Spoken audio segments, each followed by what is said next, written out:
What up, guys? How we doing? So, if you know me, you know I follow Darius, and there's a lot of stuff that I picked up in between the conversations that I've listened to countless times to try to put these videos together and get this great work, this awakening happening. And I want to go through a couple of things that are not so blatantly obvious about what Darius talks about that I thought were pretty cool. So, with that being said, the first one is there's a finite amount of souls. Yes, there are billions of souls. Every single person that's on this planet in each one of the 12 realms within this construct is a soul, including our animals and the pets. They're all souls. We'll talk more about that here in a second. And outside of the construct are worlds with more people in there than are in our construct. So the amount of souls out there are billions, but there is a finite amount of them. So you have like a lottery ticket. The consciousness of who you are is one of these gods on the other side. You have power. Everybody bows to your command. You just have to believe it. And you'll believe it once you get back to the other side. But right now, it's a lot to take in. I understand that. But I just think it's so cool that how lucky, how lucky is it that like we're not going to die. We're going to make it back to the other side. This life is going to feel like moments, but yet years of experience, years of memories, years of friendships and connections and all kinds of shit just within this one experience, to spend countless hours learning about, watching, rewatching, focusing, all that stuff. And that's a blip of your whole experience here, because we're souls and we've been around way before the construct of Earth was even created. So just think about that. We know how many resets there have been and how many times they've played this. We don't know the true history of how old this Earth truly is if we were to break it down into years, the way we know years, right? But before the whole construct even started, before they started sending giants here and doing, all the Atlantis stuff, before all of that, we were souls able to create and delight and do all kinds of shit together. We were souls for a very long time. And then somebody created this construct, this duality, where you go in with amnesia and you discover who you are through self-growth. It's an experience to experience what we are not on the other side. And then they started playing rounds of this, of going into this experience, collecting these lifetime of memories and getting back and realizing that they're untouchable and that was a moment experience. I mean, if you were a god and you could go into this place and get 100 years of experience, life, and all kinds of stuff, and it's only going to feel like moments, and you know that none of it truly matters. Like, it matters to a degree, yes, but truly, like that speck of your entire existence, because not only have you been around for this long before Earth was created, you don't even know how many lives you've tried here, or if you have, or if this is your first round, or if this is your 20th round. He talks that a lot of people have probably a handful of lives. Some less, some more, but no one's like 400 or 500 lives. It's like, I mean, for someone who would have continually come in here a lot, they probably have in like the 20s, 30s type of thing, right? Because like, there's just so much. He talks about back in the day, you used to live because the soul knew the power of the soul, and the soul cannot die. So if you preserve and listen to the soul and get in harmony with the soul, you don't age the way we age here now. And people lived in the biblical times to like 300, 400, 500, 600 years old because they understood the power of the soul. And So it's like, but I don't want to unlock that. I'm good piecing out between 80 and 100. I've already like, okay, I'll give it 40 more years. I want to see the change. I want to see the change of this world, because it's like, dude, I got my popcorn, I'm trying to work on myself, I'm trying to spread light.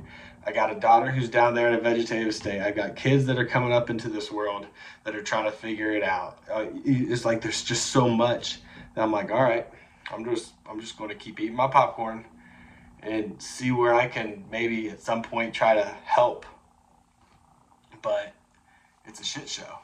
And there's a lot of egos, there's a lot of power, there's a lot of money at stake, and I think it's going to get a lot worse out there before it gets better. So at least we know this is as bad as it gets. We'll go to animals. So when I had a one-on-one conversation with Darius like a year ago, that was one of the things I asked him about, was pets and animals. They said, yeah, they're souls.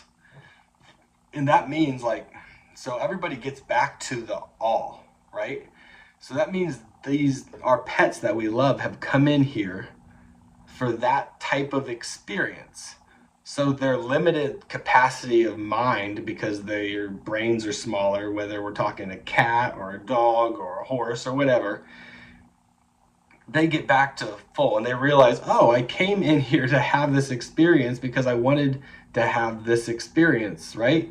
And then they get to a point where, so they wanted to have this experience. And so when they get back access to all. And they're a normal soul. They can look like a human. They can look like anything they want. Most people walk around on the other side, outside their base reality, the way Darius seems to say, is in like how they see themselves in their mind's eye. A lot of people are kind of in their perfected version of the bodysuit that we're in right now.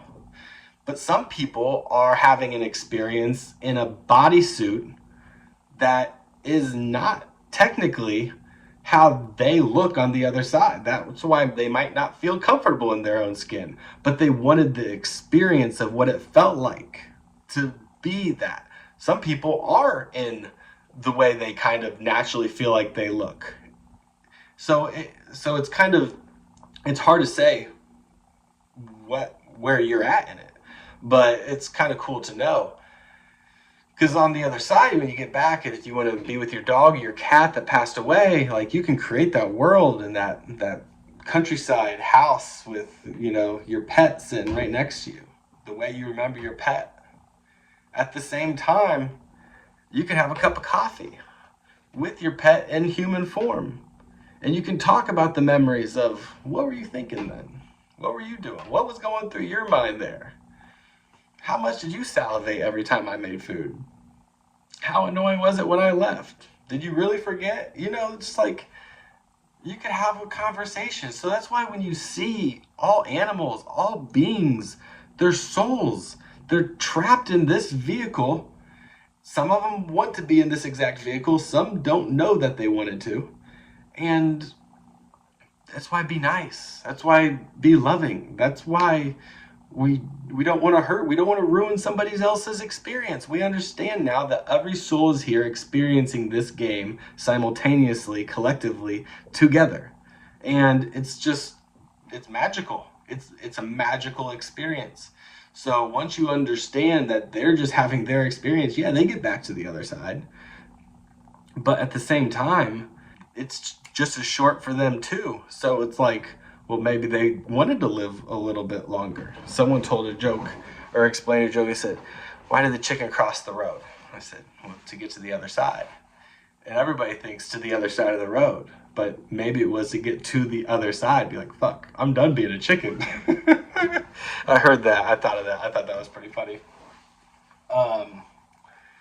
So there's a lot of questions from people, like when I scurry Facebook and stuff, of like how we look when we get back to the other side. And I just touched upon that a little bit, but you can transform the way you look instantly with your mind. So, when people come back, they're usually greeted by like a guide or somebody they trusted and loved and knew in this life. And that person would maybe flash to the way their mom looked from the age they remember her as, you know? So you know, oh, mom, and then you see her back in her perfected version, but you know that's my mom, you know, or that's my dad, or that's my grandpa, or that's my aunt, you know, that's my best friend, that's my wife, that's my husband. And they're kind of like your guides. And so you can kind of, they'll just look instantly like how you remember them looking, but then you'll see how they see themselves naturally. And then you'll start to remember all the experiences, why you chose this, why you had this relationship in your life. Yeah. So the next one was like free will and soul contracts. I think a lot of people are confused. Do I have free will? What does that necessarily mean? And what are these soul contracts? And the way Darius describes it is you have soul contracts, which are where you've created event markers that are going to happen no matter what you do. But between those event markers, you can do whatever you want. But depending on how far off track you are supposed to be from when those event markers occur is how flipped up your life becomes when shit might happen. And in the beginning, when I started doing this, I was like, oh, you know, it has to be kids and marriage and promotions and graduations. And the more I've read into the depth of what he's talking about, and the other people with the soul contracts, is that the shit that we've kind of created for us to experience is not necessarily pleasurable. Remember, we have all the pleasure on the other side that we can handle. We came in here to experience the other side of pleasure. We came in here to experience hardship, to experience loss, to experience what it felt like to feel guilt, to feel shame, to feel abandonment, to feel rejection. You know, we came in here to get that experience, because once you have that understanding, the depth of what you know and what you appreciate grows. And if you come from a place that is completely abundant and completely perfect all the time, if you choose food, you don't have to be perfect. You can go create whatever you want. Let's not get that twisted. You're not always in love and light. But where we come from is perfect. Like, if you were to say, well, I'm just going to go create this hard experience to experience it on the other side. Well, okay, you created it in your little mind, and you go and live it, and it's getting hard, and you're like, well, I'm a God. This sucks. I get it, but I'm out, right? And you didn't truly experience it because you knew you were a God. You knew you created this. This isn't, you can't fake what you already know if you know everything. So how do we create this understanding and get this knowledge? We have to wipe our memory. We have to wipe our amnesia. So we've created this thing where we start from nothing. We depend on the people who raise us and the love, and we are indoctrinated into fear and survival, and we got to figure this out. And eventually you get to a point where hopefully we wake up, and then we realize that we do have power, try to figure out what that power looks like for our lives, and then try to practice it.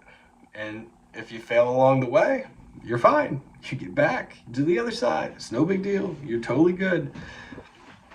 But a lot of people, we've been in such survival mode and desperation for so long that it's like, you know, once you find out, oh my God, on the other side, peace, I'm out.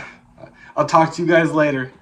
And then it's like, yeah. I know you want to do that, but pump the brakes.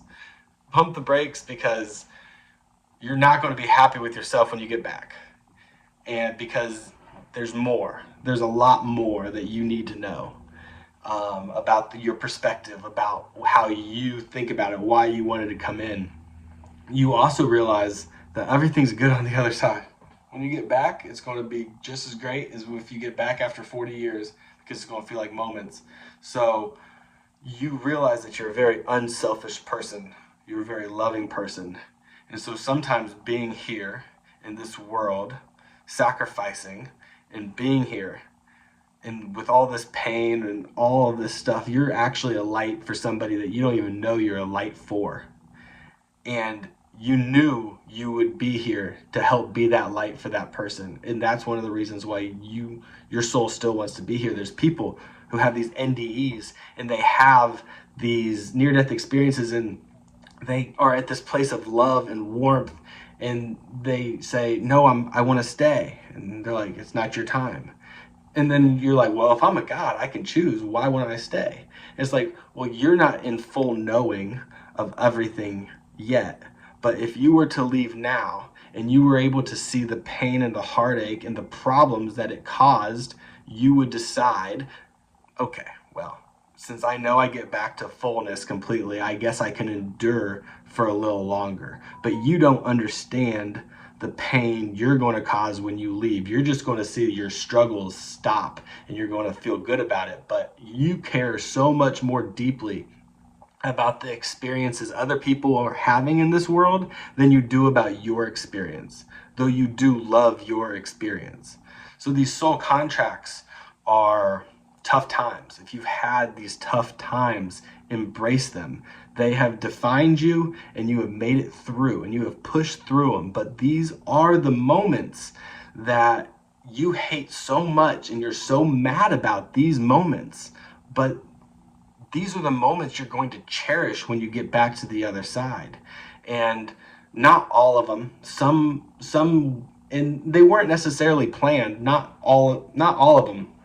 So with these soul contracts, he talks about, like, some are very, like, in tune, like they're very detailed. They're like, don't do this. I'm going to meet this person, this and this and this and this and this. It's very detailed.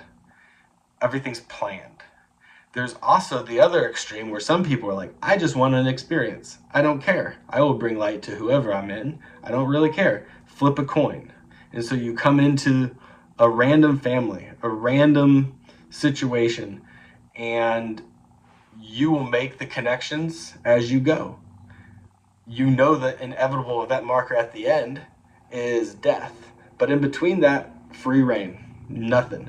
At the same time, the person might be very detailed on what they wanted to experience and what they wanted to feel and what they wanted to have happen and the experiences they wanted.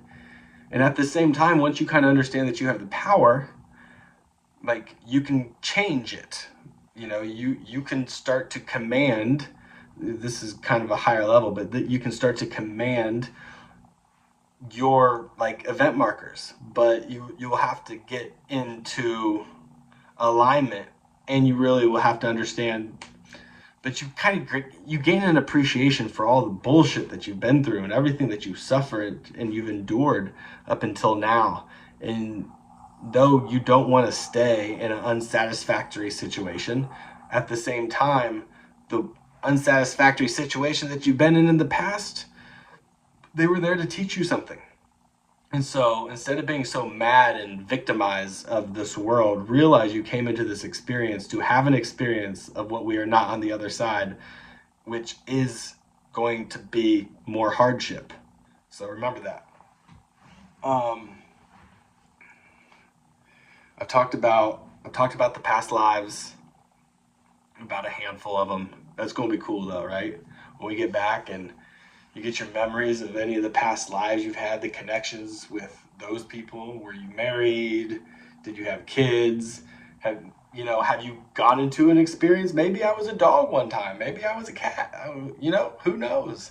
And that's why people are probably coming in here, because it's the completion. It's the end. And the way Darius has it sounding is like it's going to be in our lifetime.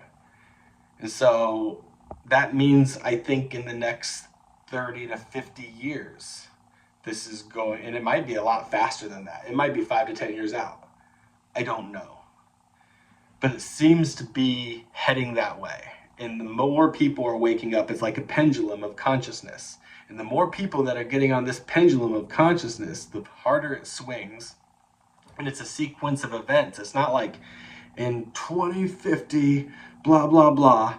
It's like a sequence of events. Like if you were to go out of your body, full scale, big picture, and look ahead, you would see some of these major events. You could see multiple ones, but you would see these major events. And then once you got to that time period, it would match up. About 90% of the details of what you saw, you would see. So at the same time, it's not like sit back and get your popcorn, like the way I said it earlier exactly. It's like we need to get waking people up. We need to start talking about this more. We need to stop worrying about what people think if they, don't like it. Because most people, everybody is a soul.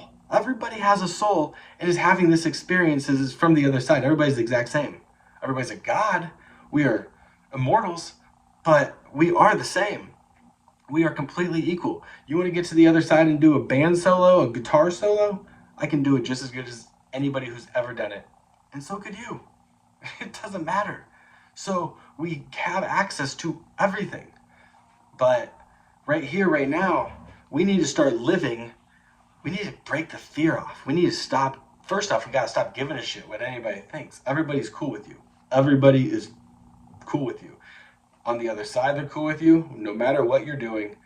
Here, they're having judgment. Sooner or later, they're going to want to wake up. Maybe they won't, but sooner or later, this world is it's getting so tight. They're twisting it up so tight on us that it's like, who wants to be distracted by all this crap? We know it. We can see how crappy the crap is. They're not even trying to hide it anymore. So we talked about the event markers, the soul families. That's why some people feel more connected than other people. You really got to spend some time thinking about the perspective of the other side. Because once you understand where we come from and that everything's perfect, you understand why we came here. Because you can't just create it if you know you're God. You have to feel the separation. You have to experience that loss. Like, this is it. This is the only life I have. And once you have that feeling, then everything becomes real. And once you know that once I'm done here, I have eternity to do whatever I want, you're like, okay, I'll suffer a little bit longer. Let's help make this world right. Let's start figuring it out. Let's start, So, but some days I just want to leave. Some days I'm like, oh my gosh, if I didn't have kids, if I didn't have parents, if I didn't have families, and sisters and brothers that, it's like, I would just be gone. But then it's like, well, yeah.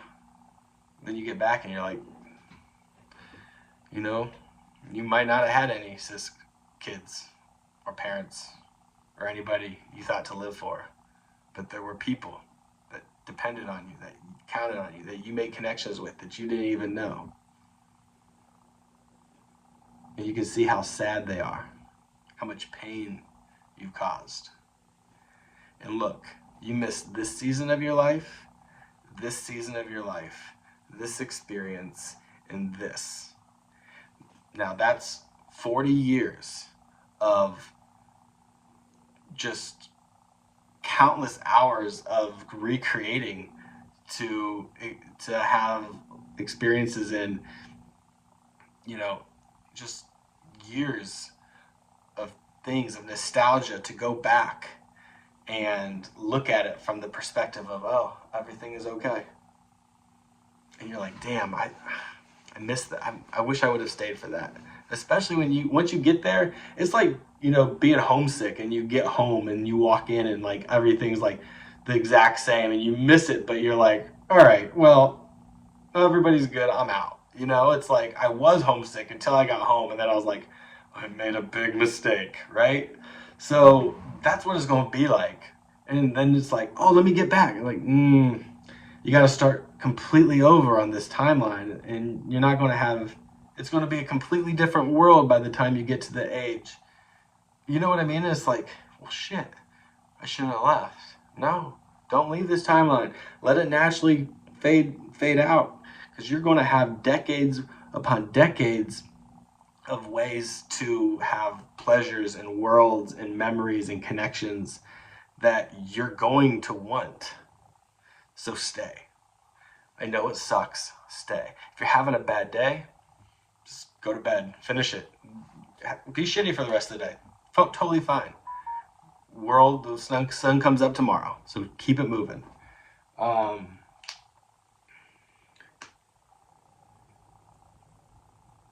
So yeah, I'm going to do another video here in a little bit about the levels of frequency and vibration. I'm trying to connect with Corey Brandon. He's one of the guys that worked with Darius, who has kind of got his own little podcast going of helping people experience and understand out-of-body experiences. So look for that. Yeah, hope you guys are doing good. Stay strong. Hope some of that helped. Peace.